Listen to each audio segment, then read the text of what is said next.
bigira bigishwa be inshingano ikomeye cyane.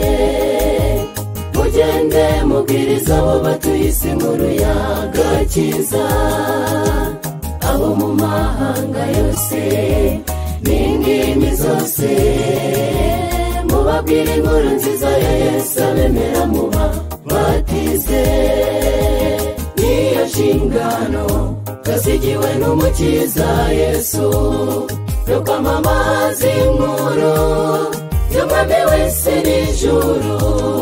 Duhere mu baturanyi tujye hirya no hino, urugo ku rundi tubamenyeshe yuko umukiza Yesu ari ugira neza. Niyo nshingano twasigiwe n'umukiza Yesu, yo kwamamaza inkuru y'umwami wese n'ijuru. Duhere mu baturanyi tujye hirya no hino, urugo ku rundi tubamenyeshe yuko umukiza Yesu ari ugira neza.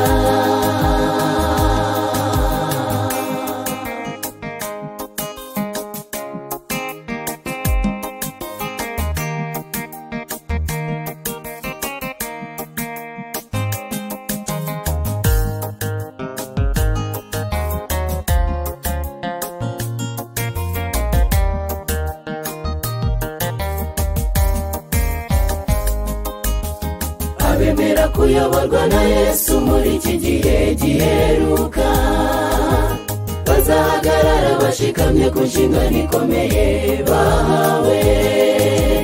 Bazakora uwo murimo mu mbaraga idasanzwe. Uwiteka Imana rurema nizabahagarikira. Niyo nshingano twasigiwe n'umukiza Yesu, yo kwamamaza inkuru y'umwami wese n'ijuru.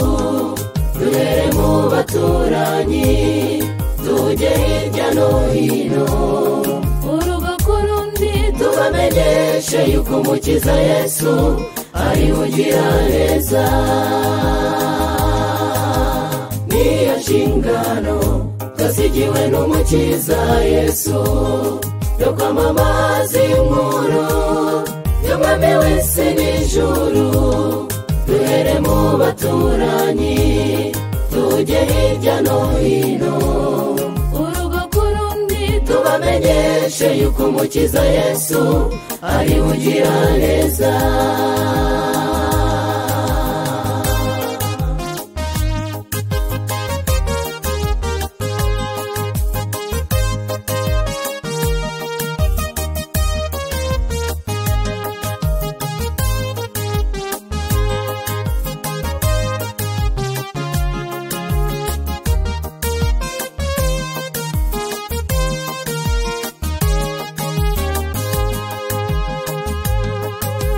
Kandi ubutumwa bw'ubwami buzigishwa mu mahanga yose y'isi, ubu buhamya bwo guhamiriza umuntu wese waremwe n'Imana.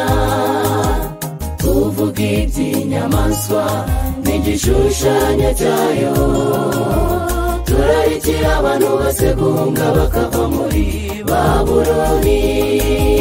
Niyo nshingano twasigiwe n'umukiza Yesu, yo kwamamaza inkuru y'umwami wese n'ijuru. Duhere mu baturanyi tujye hirya no hino, urugo ku rundi tubamenyeshe yuko umukiza Yesu ari ugira neza. Niyo nshingano twasigiwe n'umukiza Yesu, yo kwamamaza inkuru y'umwami wese n'ijuru. Duhere mu baturanyi tujye hirya no hino, urugo ku rundi tubamenyeshe yuko umukiza Yesu ari ugira neza. Niyo nshingano twasigiwe n'umukiza Yesu, yo kwamamaza inkuru y'umwami wese n'ijuru. duhere mu baturanyi tujye hirya no hino urugo ku rundi tubamenyeshe yuko umukiza Yesu ari ugira neza.